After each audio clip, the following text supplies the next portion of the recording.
আমরা সরকার না, একটা জায়গায় স্পষ্ট, আমরা আপনাদের ভাই। একবার ভাবেন, আমি এখানে আসছি, আমার উপর যদি আক্রমণ হয়, এটা কি ভাই আপনার গায়ে লাগবে না? আমি শুনছি আরো এরকম। আমি এই নিটের হসপিটালে গেছি, আমি কিচেনে গেছি, খাবার দেখছি। এগুলো ভাই কোনোভাবেই একটা সুস্থ মানুষকে যদি 3 দিন এখানের খাবার খাওয়ানো হয়, অসুস্থ 3 দিন লাগবে। আমি নিজে গেছি, এখানে যেটা লিফট আছে 1 তলা থেকে 13 তলা পর্যন্ত যাইতে, এই লিফটের যদি কোনো কারণে ইলেকট্রিসিটি যায়, ওই লিফটে মানুষ মারা যাবে। এটা কোনো হসপিটালের কোনো পর্যায়ে করে না। এখন এই হসপিটালের মধ্যে হচ্ছে ওনারা চিকিৎসা নিচ্ছে, এবং এটা খুবই দুঃখজনক যে এই কাজটা করা হচ্ছে।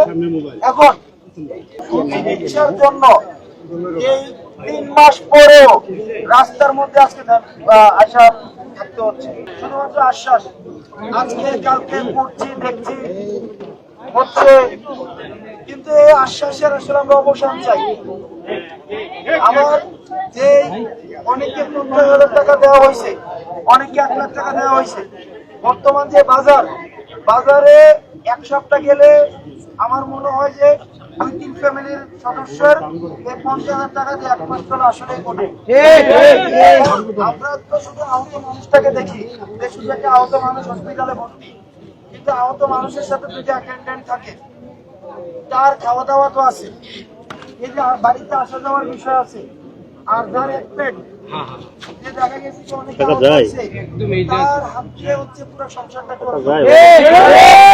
আমাদের এলাকায় বলে 1 রুজি 5 পেট, 1 রুজি দিয়ে 5টা পেট চলে, এবং তার রুজি এ হইছে হসপিটাল আসে ভর্তি, আর বাকি 5 পেটের তো খবর নাই।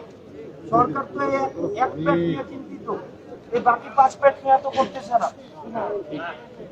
এই বিষয়টা ভাই, আপনারা যে জায়গায় আছেন, আমরা যে একই জায়গায় আছি, এবং সবচেয়ে দুঃখজনক এই যে আপনারা এখনো রাতের 12টা বাজে যাচ্ছে, এখনো রাস্তায় আছেন, এবং আপনারা কি দাবি সেটা তারা আমাকে জানান নাই, আপনারা তো বলেন নাই। আপনারা হসপিটালের সমস্যাগুলো বলছেন, আমি ইনস্ট্যান্ট গেছি গিয়া যা যতটা ভাই সম্ভব আমার জায়গা থেকে আপনাদের সহায়তায়, কারণ আপনারা রাস্তায় আছেন বলেই আমার জায়গা থেকে যতটা সম্ভব এখানে চিকিৎসা এইসব বিষয়ে ইংরেজি আমি কথা বলছি। এবং সবচেয়ে দুঃখজনক ঘটনা, আমার একটা শুনছি আজকে আহত একজন আছে, আহত বাইরে নাকি হচ্ছে আঘাত করা হচ্ছে। এটা ভাই কোনোভাবে এটা টলারেবল না।